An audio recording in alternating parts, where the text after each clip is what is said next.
Hello, everyone. Good morning. Can everybody hear me okay?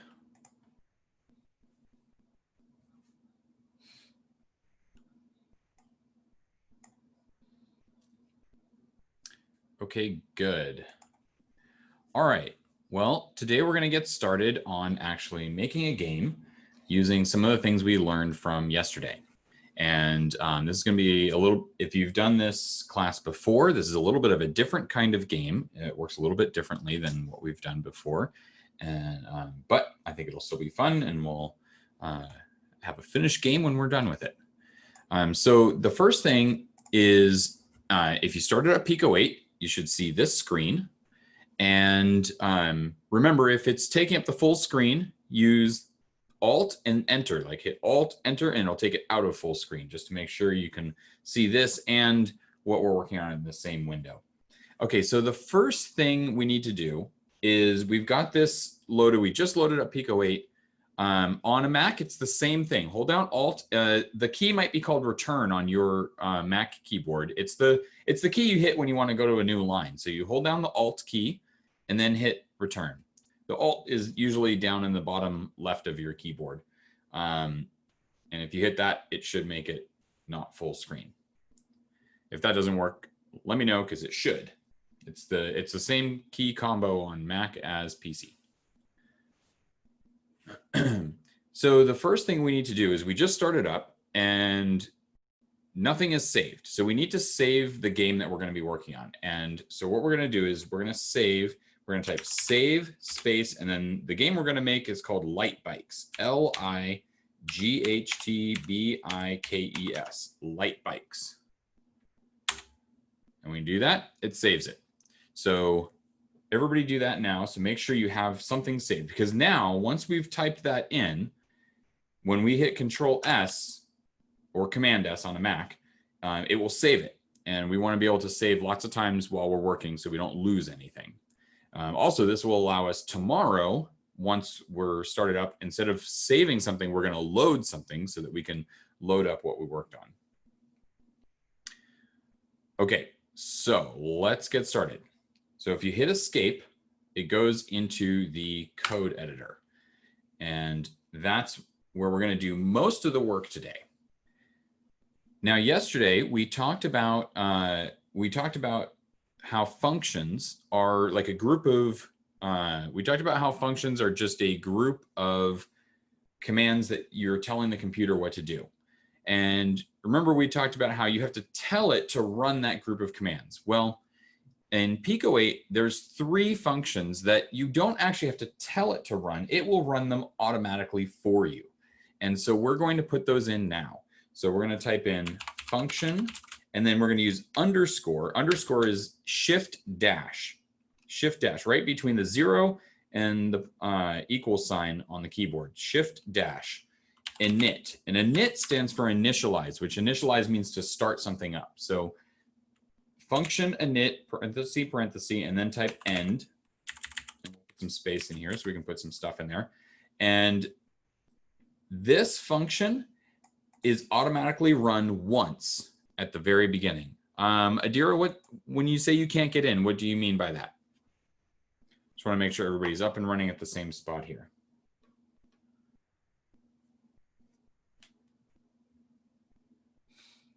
Do you mean you can't get into Pico 8?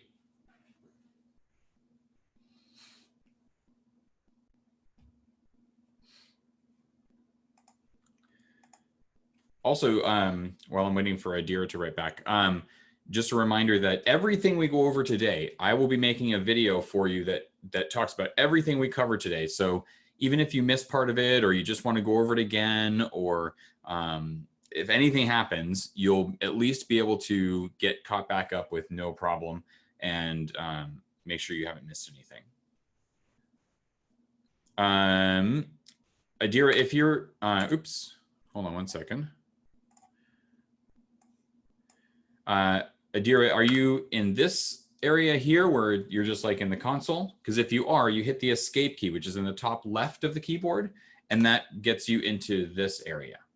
So if you're here and you typed save Light Bikes and hit enter, then you would hit escape, which is in the top left of the keyboard, has ESC, And that allows you to get into the coding workspace. So did that work, Adira?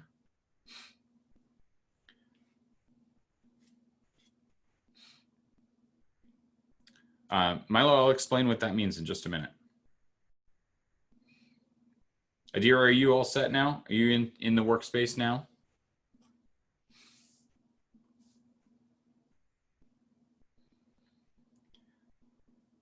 So, okay, great. Good to hear. So Milo had a question down here. When you put your mouse over, it's got this number 3 of 8,192, and it says token count. What does that mean? Well, that's a good question. We're not going to go too deep into what that means because we don't really need to worry about it too much. But just like in Pico 8, where you only have 16 colors and you only have a certain amount of map space, there's lots of limitations that this environment makes on making games. And one of them is how much code can you write? And you notice it says 3 of 8,192. It's basically like how many little bytes of code can you use? And 8,192 is kind of a lot. And you notice we're using 1, 2, 3 tokens. They're like just little bytes of code. If we said, you know, x equals 5, you can see that used 3 more. Now we're up to 6 because x is 1 and equals is 1 and 5 is 1. So it's just like how much code can you write in making your game? That's all that means. We will never run out of tokens in what we're doing, so you don't even have to worry about it. Okay, so function init, this is a function that will run automatically at the beginning of your game. You don't have to tell it Pico 8 to run it, it just does it by itself. So then there's another function that we need to make called underscore update, UPDATE, and then parenthesis, parenthesis. And you have to make sure you do the underscore, which is shift dash. And this function will automatically run every 30th of a second. So 30 times a second, it'll run update, update, update. But then there's another function, the last one here, underscore draw. And this one also runs 30 times a second, but it runs after update. So it'll run a init first. When you first start your game, it'll run a init.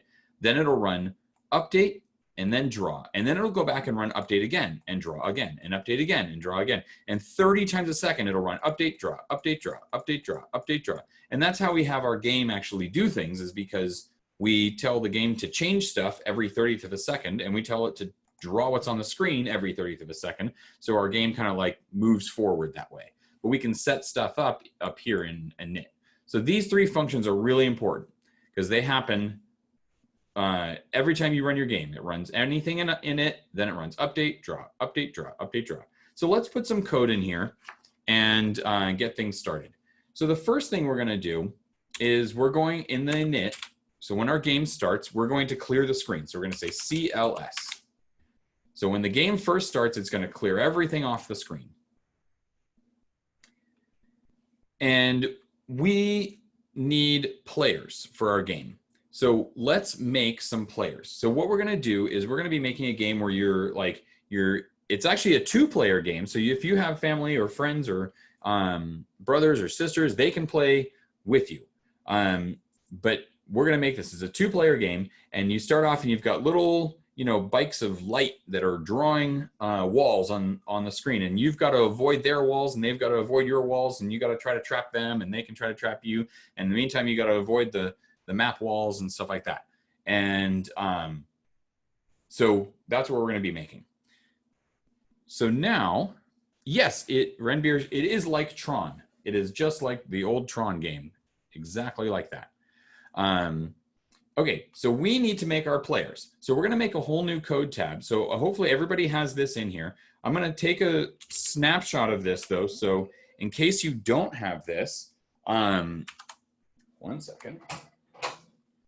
In case you don't have this, I am going to take a screenshot of this, and we're going to put it up. Hold on 1 second here. Let me just... 1 second. Oops, hold on 1 second. I was trying to mute my phone. All right. It's not working though, so I'm just going to let it ring. So you can just ignore it. I'm going to put this over here. Oops. There we go. And we're going to put that up here. That way, if you haven't gotten that typed in, you can still type it in. Okay, so now what we're going to do is we're going to make a new tab of code. Up here at the very top, you're going to click the plus symbol, and then it's going to add page 1. And then we're going to put what's called a comment. Now, a comment is a piece of code, or it's a piece of text in the middle of your code that the computer will ignore. So if we type dash dash, see how it turns dark? And then we type player. That way, this isn't a command to the computer. This is just like a note to ourselves. So we're going to dash dash player. And then we're going to make a function called make player. So we'll just type function make underscore player. Actually, we're going to say make players with an S, parenthesis, parenthesis. And don't forget to put the underscore. So it should be make underscore players. And the reason we do the underscore is because Pico 8 wants our functions to have one word as the name, but make players is 2 words. So we use an underscore to kind of make it so it looks like 2 words to us, but to Pico 8, it looks like 1 word. So in this function make player, remember we stored variables yesterday where we could store information. So we need to store some variables about each player. And we're going to call player 1 P1, and we're going to call player 2 P2. So what we're going to do is we're going to say P1X, which is how far over is player 1.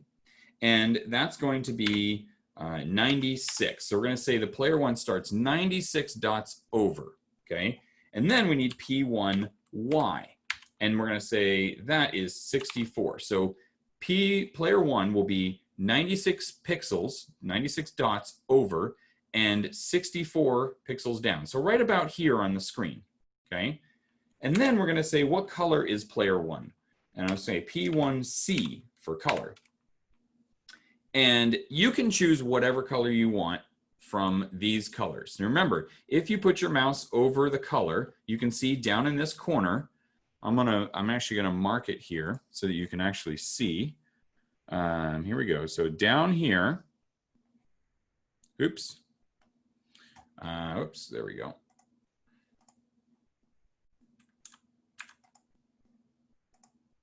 There we go. Okay, so down here, oh, come on.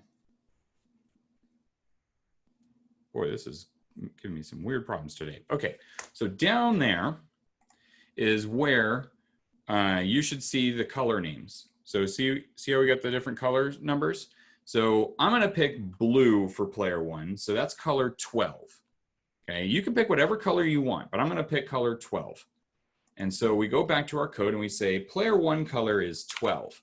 Now remember, this is a 1, P1C, not PI. It's very hard to see, but there's 1 dot difference there. So P1C, player 1 color is 12. And then we're going to say player 1's direction, D, player 1 D, is 0. Now the way we're going to work this, the way we're going to do this is, the way we're going to do directions is, I'm going to draw it over here. So we have 4 directions that the, oops. Here we go. Sorry. So we have 4 directions that the player can go. They can go up. Oh, come on. Sorry, 1 second. I got too many windows open and they're all overlapping each other and it's making a problem. Okay, there we go. So we've got 4 directions. We can go up, we can go down, we can go to the right, and we can go to the left. Okay, so we're going to number these directions. And the way we're going to number them is we're going to number them. This is direction 0. This is direction 1. This is direction 2. And this is direction 3. So this is how we're going to tell which direction the player is going. So if you see, right now we've got player 1 direction is 0. So that means the player is going to be going this direction. It's going to be going to the left. Okay. And then the last one we're going to say is player 1 hit. That means have they hit something? And of course, when we start the game out, that's going to be false. Remember we talked about true and false as a thing we can store. So this one we're going to say, has the player hit anything? No. Player, that's false. So we have these 5 pieces of information. How far over, how far down, what color, what direction they're going, and have they hit anything. So we need to do the same thing for player 2. So let me clear all this stuff off the screen here. So give us some room here. Okay, good. So now, hopefully you've been keeping up with all this code. So now we need to do the same thing for player 2. So player 2x is going to be 32. So it's going to be, you know, closer to over here on the screen. And then player 2y will also be 64. So it's the same distance down the screen. And then we're going to say player 2's color is, I'm going to say color 8, because that's color red. So we'll have blue and red as, like, you know, player 1 and player 2. You can pick whatever colors you want, though. I just suggest don't pick black. Otherwise, you won't see the color. You won't see the player on the screen, and it will not work. So then we're going to say player 1's direction is going to be direction 1. And so if you remember, direction 1 is going to the right. Direction 0 is going to the left. Okay. So keep that in mind. So player 1 will be going to the right, driving this way, or player 2 will be driving this way, and player 1 will be driving this way. And then, of course, oops, I didn't mean player 1 direction. I meant player 2 direction. That would have been bad. So then also player 2 hit is going to be false, because both players have not hit anything, obviously, at the beginning of the game. So this is our function to make the players. If we set up a bunch of variables that have information about each player, and that's it. That's our make players function. So once we have this, so I'm going to take a screenshot of this, and I'm going to put that over the last one so that you, if you're still typing this in, you can still see it. Because I don't want you to feel like you're missing anything. So I want to put that here. That's our make players function, okay? And that's all we need to do for that. So we're going to go back to our tab 0. And in the init function, after we clear the screen, we're going to make players. So make underscore players, parenthesis, parenthesis. And so what this does is this says, go do all those instructions that we just wrote over here in this make players function. So when we just write the name here with the parenthesis, parenthesis, that says, go do all those instructions. So put that here. So we're going to clear the screen, and then we're going to make the players. And that's what's going to happen at the beginning of our game. Is all we do is we just set up the players and make them. Now we need to draw the players to the screen. So what we're going to do is we're going to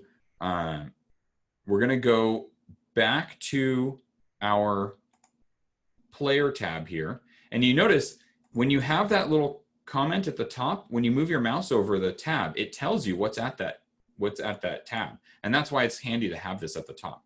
Okay, so after we make players, we're going to make another function called draw players. Okay, now draw players is really easy. Don't forget, put an underscore. It's going to be draw underscore players, parenthesis, parenthesis.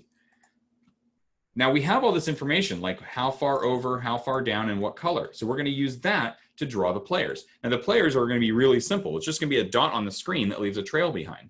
So here is how we do that. We use a function called pset, pixel set. Pixel is one dot on the screen. So we use pset, and what that will do is that takes 3 pieces of information. The first piece of information is how far over to draw the dot.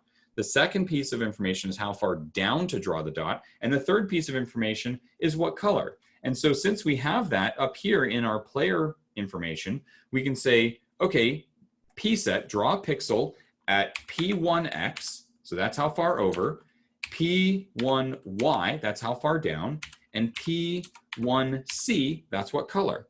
So this will draw 1 pixel, 1 dot at this far over, this far down, and using this color. And then we just need to do the same thing for player 2. So P set player 2x, player 2y, and player 2c. You see how simple that is? We just, when we go to draw the players, all we're doing is we're saying put a dot on the screen this far over, this far down, and at this color. And then for player 2, same thing. This far over, this far down, and this color. So this is our draw players function. It's very simple. What I'm going to do is I'm going to take a screenshot of this so that we can put it up over here so we don't have to lose it if we go somewhere else. Give me 1 second here. I'm going to put it over this one because it's got mostly the same info in there. Okay, good. All right, so now, is everybody following along okay? I know there's a lot of code, but this is going to do some cool stuff here soon. The next thing we're going to do is we're going to make the player move, but we're going to, let's just test what we're doing here. So when we draw, we want to, every time the computer draws stuff to the screen, we're going to say, okay, go ahead and draw the players. Okay. And now if we save it, so Control S or Command S on a Mac, so do Control S or Command S, and then Control R or Command R, and it should clear the screen and draw the players where they start. Now, obviously they're not moving because we haven't written any code to move the players. We're just written the code to clear the screen and draw the players where they should be. And that's all we're doing right this second. Now we need to add the code to make them move. But you should be able to see this on the screen where it cleared the screen and then put the players in the right spot. And if that works and it's doing what it's supposed to do, then you're all good. So then you can hit escape and escape again, and you should see that. So Milo, you said you only see one blue dot on the right of the screen. Okay, so if you only see one blue dot, what you want to do is go back to your draw players function. That's over here. And make sure that you're using P2X and P2Y and P2C. Then the other thing is make sure that your P2X is at 32, not 96, because that's where the player 1 is. And that your P2Y is also at 64.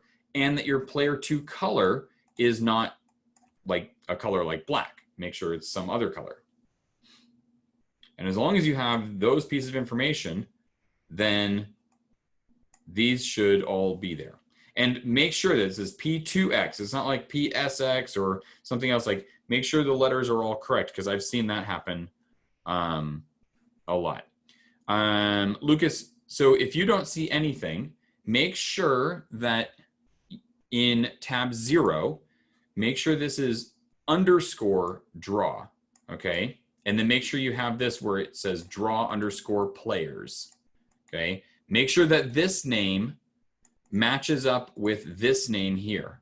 So this says draw players, draw underscore players, and that over here on tab 0, it says draw underscore players, okay? And you have to make sure it says underscore draw. So try that, Lucas, and then make sure you save it and then run it and see if it works.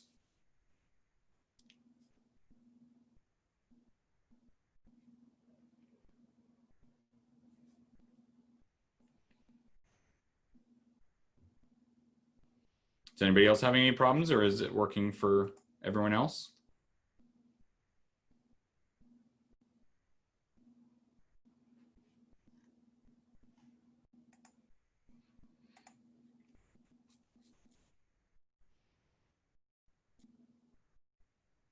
Also make sure this says init up here too, underscore init, I-N-I-T. So Lucas, when you run it, what happens? You just get a blank screen and that's all?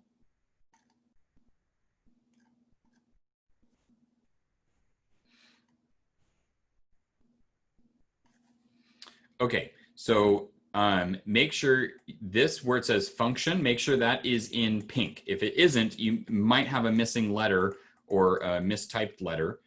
F-U-N-C-T-I-O-N, make sure it's in pink, because that way you know that it's actually, you know, the right name there. And then it should be underscore draw, and then don't forget the parentheses, and then draw underscore players and end. So this should be pink, this should be pink, these should be this like whitish gray color. Okay, good. Now let's go over to the player tab, and then here make sure that this one's pink, and this says end right here, and you have draw underscore players. Don't forget the S. I've seen sometimes where sometimes the S was forgotten and it was just draw player, and that way then it didn't match what was over here, and then it caused a problem. And then don't forget the parentheses, and then these all should match things you see up here. So P1X, this should also be P1X, P1X, P1X, P1Y, P1Y, and P1C, P1C. And so sometimes sometimes you'll see something where someone will accidentally type like PIC, and it kind of looks like P1C, but it's not actually the same. So you got to do like P1C, and same thing, P2X and P2Y. Sometimes I've seen people where they just forget and they accidentally leave just P2, and then they forget the Y. Or they'll do something like they'll accidentally say like, you know, anyway, there's lots of different things, but you got to just make sure every part of it is exactly the same. P set should also be in green.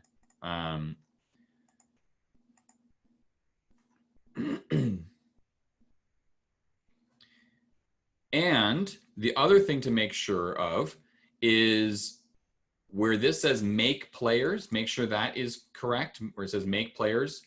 And in your tab 0, make sure that in your init, after it does CLS, you have this where it says make underscore players. If that's not in your init, you're not going to end up with any players, because we got to make the players before we draw the players.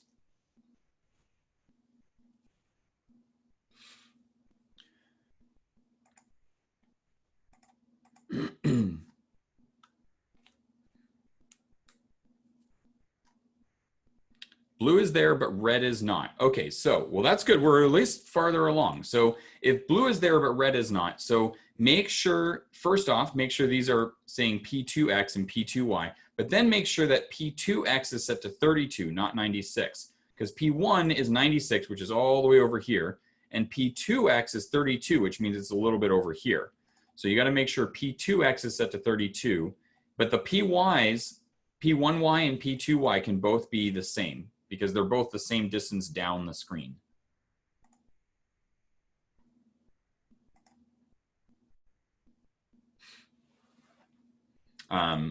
Someone else ran into that same problem. I think it was Milo, who accidentally didn't have it at 32, and so you couldn't see the other one. So you've got to make sure that they're both set correctly. So 96 and 32.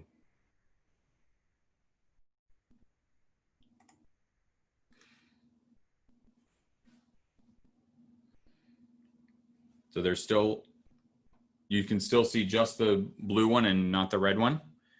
Okay, well, here's what we're gonna do. I'll help you debug it after we finish here, but I do wanna get on to getting them moved. And once we get them moving, it might show up what the problem is. So let's move on to the next part and let's get it working. And if we're still having trouble then we'll see what we can figure out, okay? But there's one more function that we need to write today. Oh, sorry, there's, yeah, so one more function we're still gonna write today. So let's do that. So now that we have make players, so don't worry, Lucas, if you can't see that other player, we'll get that sorted out in a bit. So make players and draw players. So now we need move players, okay? Because if we can make them and draw them, that's good, but the game's not fun unless they move. So let's go down and let's write another function called move underscore players, MOVE underscore PLAYERS. Move players, and don't forget the end. And then this one's gonna have a bit of code in it. So you're gonna have to pay attention and keep up, because this is where it gets a little bit tricky, okay? So I'm gonna try to be clear on what we're typing. And this is gonna be one where you're gonna really need to make sure you're typing in what you see on the screen. And also don't forget, there will be a video that I'll send to everyone after this, so everyone will get to see what we did today. It'll cover every single step that we did in one video, and you can pause it and you can, rewind it, and you'll be able to go back and check everything. So if it doesn't quite work perfectly here, that's okay. Don't worry, you will get a video where you can see and follow along. Okay, so we have this function move players. So let's make the player move. So what we're going to do, we're going to say if, then parenthesis, parenthesis. Now, inside the parentheses, we're going to put button P. That stands for button press. Parenthesis, parenthesis. So you should see this double parenthesis here. So parenthesis, button P, parenthesis, and then double end parentheses. And inside this one, the button P is, we're going to say Shift L. Now, if you do Shift L, it should make this left glyph like this. So Shift L, comma, 0. Okay. Now, what that does is that says, was the left button pressed for player 0, which computers often like to count from 0. So that really means player 1. They just count from 0. So player 2 would be player number 1, Anyway, it's a little bit confusing, but that's just how they like to do it. So is the left button pressed for player 0? And if that is true, then the player 1 direction should equal 0. Remember, 0 is going to the left. Okay, so this left button will set the player 1's direction to left. And then I'm going to show you a cool trick. If you do Control D or Command D on the Mac, so Control D or Command D, it will duplicate your line. And that's really handy. We're going to duplicate this 4 times or 3 times. We're going to duplicate it 3 times, so we have 4 of these. Okay. And then we're going to change this one. We're going to change this to Shift R. That's for right. And this one's Shift U for up. And this one's Shift D for down. Okay, so we should have left, right, up, down. Shift L, Shift R, Shift U, Shift D. And then we're going to change the directions to be 0, 1, 2, 3. Because remember, direction 1 is to the right, direction 2 is up, and direction 3 is down. And these are all for player 0. So this will be if the first player presses left, change their direction to left. If their first player presses right, change the direction to right. If they press up, change the direction to up. And they press down, change the direction to down. Okay. So now we need to do this again, but for player 2. So if button P, parenthesis, Shift L for left, and this time for player 1. Now again, I say player 1, but it really means the second player, because this is the first player, number 0, second player is number 1. Then player 2 direction equals 0. So you see, if the second player presses left, then change player 2's direction to 0. And then Control D or Command D on a Mac and do this 3 more times. And don't forget, you got to change each of these. Shift R, Shift U, Shift D. And then we're going to change the directions to direction 1, direction 2, direction 3. So you see what we've got here. We've got 2 sets of instructions. One to check if the first player is pressing left, right, up, or down. And the next is to see if the second player is pressing left, right, up, or down. And if they are, it changes player 1's direction to 0, or player 1's direction to 1, or player 1's direction to 2, player 1's direction to 3. And then for this set, it's changing player 2's direction based on which button they press. So this is just listening to see, did they press a button? If they did, let's change their direction.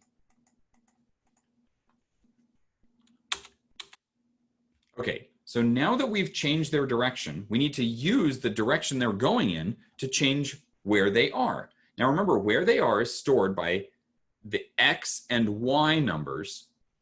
And so if they're going in direction 0, which is to the left, that means their X number will go down by 1. But if they're going in direction 1, which is to the right, then their x direction, their x position will increase by 1. So we need to change that now. So we're going to say if P1 direction equals 0. Now, why do we use equals? Well, if you remember, if we use a single equals, if we were to use this, that would say take 0 and put it in P1D. We don't want that. We don't want to change P1D. We just want to see, is it the same as P1D? So this, when we used a double equals, just compares the two. It compares 0 to P1D, and if it's the same, it will give us true. If it's not the same, it will give us false. So this just checks to see, is the player 1 direction, is it 0? Is it the same as 0? And if it is, this is true, and it will do whatever we say.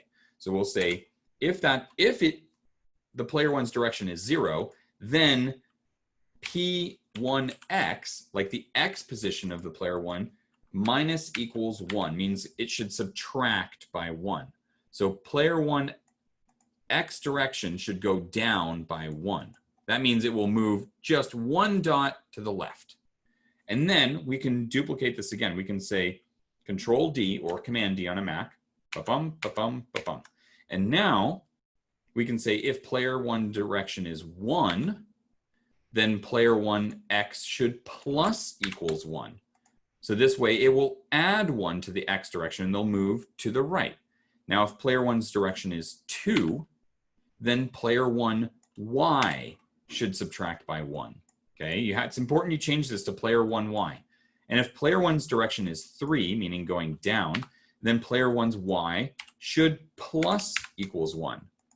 So it's important to see these little tiny differences in here. So player 1 direction, we check to see if it's 0, or if it's 1, or if it's 2, or if it's 3. And if it is one of these, if it's 0, then player 1 x should subtract by 1. And if it's 1, then player 1 x should add with 1. And if it's player's direction is 2, then player 1's y should subtract by 1. And player 1's y should add by 1 if it's direction 3. I hope that makes sense, because all we're doing is we're just seeing what direction are they going, and depending on what direction they're going, change their x or y coordinate. And of course, we need to do this again for player 2. So we just do if player 2 direction equals 0, then player 2's x subtracts by 1. And then we can use Command D or Control D, depending on your Mac or PC. And we need to change these directions to 0, 1, 2, 3. And then we need to change for direction 1, it's going to add 1 to x. And for direction 2, we need to change this to y and do subtract from y. And then player 2's y should add 1 if it's going in direction 3. So that's a lot of code. And it does a lot of stuff. What I'm going to do is I'm going to put this up on the screen. I'm going to save this and put it over here like this. I'm going to actually save it in 2 parts here. I'm going to save this part.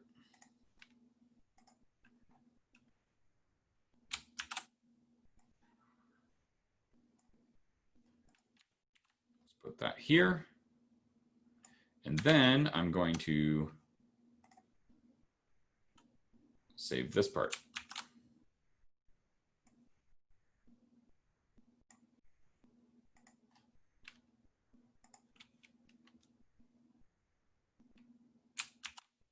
Second, I'm just putting these up on the screen. Okay, so there we go. This is all the code for the move player function. It's a lot of code. But, so because we wrote so much code, let's hit Control S or Command S, because I don't want you to lose anything. So let's save all of that. Now, let's go back to tab 0. And every time we update the game, so remember, we start the game off with an it, then it updates and draws, 30 times a second. So every time it updates, let's move the players, move_players. And then let's save it. So move underscore players, and that tells it to go do all of these instructions here that we just wrote under move players, okay? So now if we run this with Control R or Command R, they should be moving. And you notice they don't run into each other, and you can use the arrow keys to move player one all around. So if I can Control R again, it resets it. You can see we should be able to have a player moving all around. Now, it's possible you may run into an error, and that's fine. It really is fine, because like I run into errors all the time. I can do this code because I've already written this code before, so it's not like something new to me. But like for instance, let's say I accidentally leave off a character here and I go to run it. Oh, Julia, if it says that, Julia, if it says no file name not saved, you have to make sure when you hit escape and it goes to this blinking cursor, you have to type save light bikes. And you have to have done that at the beginning. And you don't have to, I mean, you can do it right now. It's fine. If you type save light bikes and hit enter, now for me, I already did it. So it's going to ask me, do you want to overwrite it? And I'll say yes, of course. But for you, it'll just say, okay, good, saved. But you just hit escape. So you get to this blinky cursor thing. And then you type save space light bikes and then just hit enter. And again, mine says ask to overwrite it, but you know, here's fine. And then once you've done that, now when you hit Control S, it works. It just will save. So Lucas, you have only one player. Well, okay, so at least it's working. But okay, so here's what I wanted to show you. So hold on, let me just run this here. So let's say I left off a number and I hit Control R and I get this, and it's like, what does that mean? Okay, I don't have to worry about what all this means. All I have to know is I have to look and see where it says syntax error line 34 tab 1. So line 34 tab 1. Sometimes the message will be helpful. It says unexpected symbol near parenthesis. Okay, well, who knows?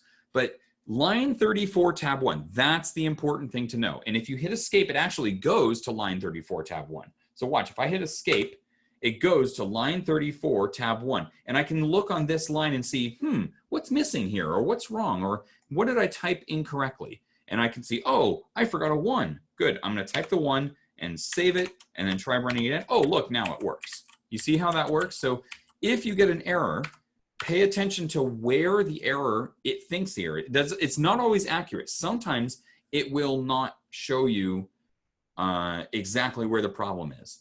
But most of the time, it will point out where the problem is. Okay, so let's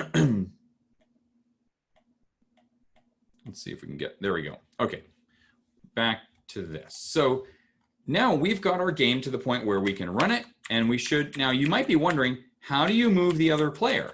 If you've got arrow keys for player 1, what about player 2? So for player 2, the up, down, left, right is E, S, D, F on your keyboard. So if you use E, S, D, and F, see how I can move this character using E, S, D, F, just like the arrow keys? So what you can do is you'll be able to have like a friend or a brother or sister or one of your parents use E, S, and D, F on the keyboard while you use up, down, left, right. So you can actually control both characters at the same time. It's really hard to do it by yourself. I mean, it's really hard because you have to kind of like split your mind into two, and it's not easy. But it's much better when you have two players. But at least you can test it this way and see that it works. Okay, so save that. And Lucas, really quick, let's just see if we can figure out the problem that you're running into. Hopefully everybody else, it's working for everybody else. So Lucas, up here in your make players function, you've got player 1x, player 1y, player 1c, I'm assuming, right? So make sure you have player 2x, player 2y, and player 2c, okay? Just make sure it says P2X, P2Y, P2C, even if you have to type them in newly, like if you have to like erase them and type P2X and just erase it again and say P2Y, just to make sure, and then P2C, okay? Your buttons are not working, Noah. Okay, so let's figure out why. So in your move player function, okay, good, Lucas, that's great.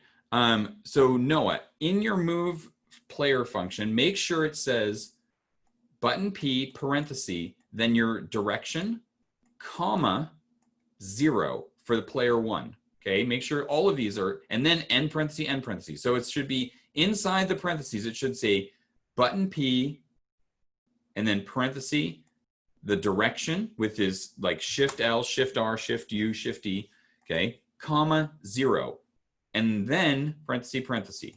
And then it should make sure it's changing P1D, okay? And then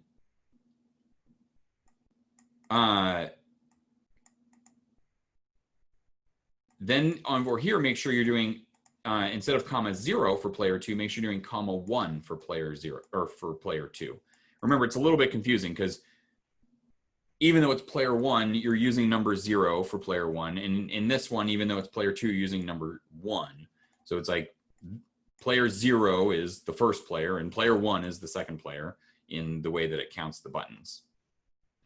Milo, we won't have any homework today. Tomorrow, what we're going to do, although we do have one more thing that I want to have you do, and it's really fast and really easy. So what we should do is go to your sprite editor, and you should make a wall block. So I'm going to make a wall block, and I'm going to put some corners here, and I'm going to put some shadow and some light, and then I'm going to put I'm going to fill this in the middle. Maybe I'll put like a, who knows? Let's see. Maybe I'll put like this, or no, maybe I'll do it in the center like this, and then put this right here. So it's kind of like, sort of looks kind of like, oh, maybe like that.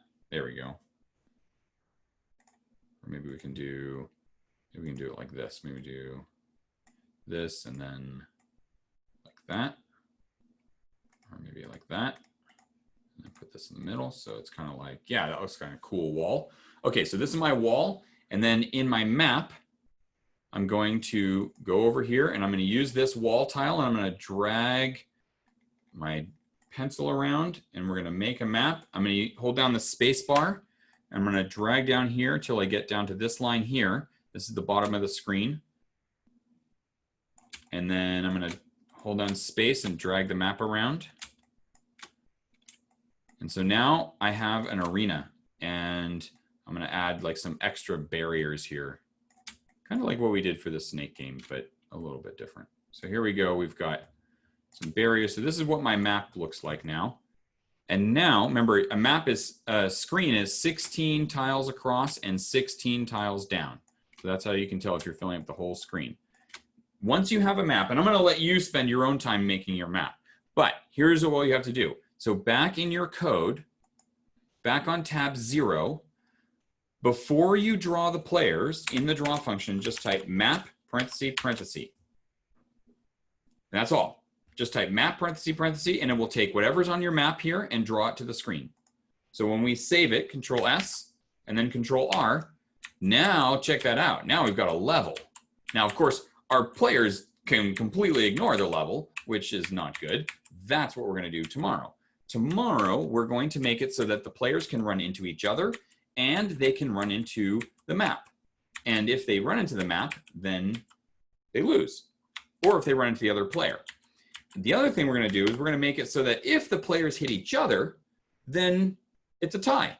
Because sometimes that will happen. Sometimes the players will hit and bang into each other and no one really wins because both of them hit something. So we want to have 3 ways that the game can end. Player 1 hits something and player 2 wins. Player 2 hits something and player 1 wins. Or player 1 and 2 hit something at the same time and it's a tie. So again, if you want to do a map, go ahead and make a sprite here for your wall. You can make this map look however you want. Like if you want to make like another kind of cool wall, like maybe we'll maybe make like a blue wall with like bright here and then maybe like this. So have like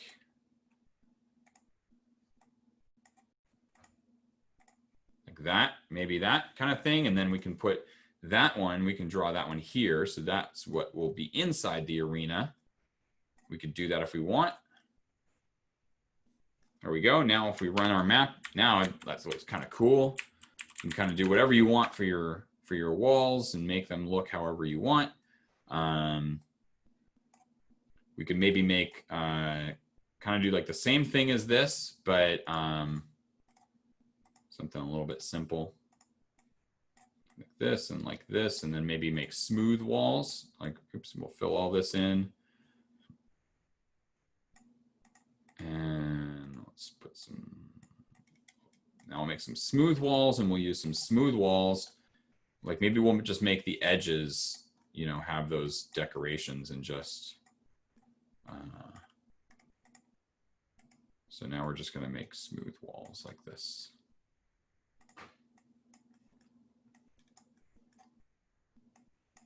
Maybe I'm gonna leave 3 on each side because I think that looks cool. That. Okay, now let's run it and see. Yeah, that looks kind of cool. I like it. So that's what we're gonna make our map look like. So tomorrow, what we're gonna do is we will, so hit Control S to make sure you're saving. And again, to make the map show up, you just type map, parenthesis, parenthesis, in your draw function. And then whatever you have on the map will show up on the screen. Make sure you do it before you do draw players. Otherwise, it will draw over the players, and you don't want that. So tomorrow, we're going to make it so the players can run into things. And if they do, then it will decide who wins. And then we'll have a full working game.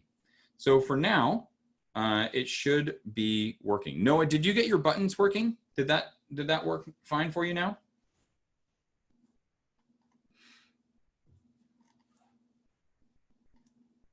No? Okay. So here's what we're going to do. I'm going to, when I make the video, so how do you add the map? You go over to, so in your map editor, once you've drawn your map, you can use the sprite editor to make, you know, map squares and then draw the map. And then in your code, under the draw function, right before you do draw players, just type map, parenthesis, parenthesis, and it will draw the map. So Noah, when I send out the video this afternoon, when I get to the section about drawing or making the buttons work, just follow along with that one and make sure that everything there is matched up with what you have, okay? The other thing is just to go through and make sure that, now, okay, so Noah, I have one question.